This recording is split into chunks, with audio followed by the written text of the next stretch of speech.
तुम्हें एक बात कहनी है, मगर नाराज मत होना कि तुम जो हर घड़ी मुझको इतना याद आते हो, हमें इतना सताते हो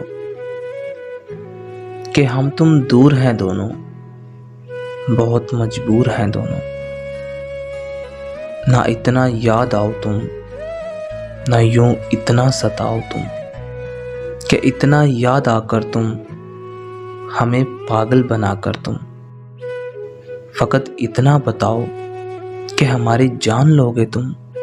मगर ये भी हकीकत है, तुम्हारी याद ही तो है जो हर पल साथ रहती है, खुशी में भी, गमों में भी, उदासी के पलों में भी। तुम्हारी याद ही तो है जो हर पल ये बताती है, मुझे एहसास दिलाती है कि हम अधूरे हैं तुम्हारे बिन।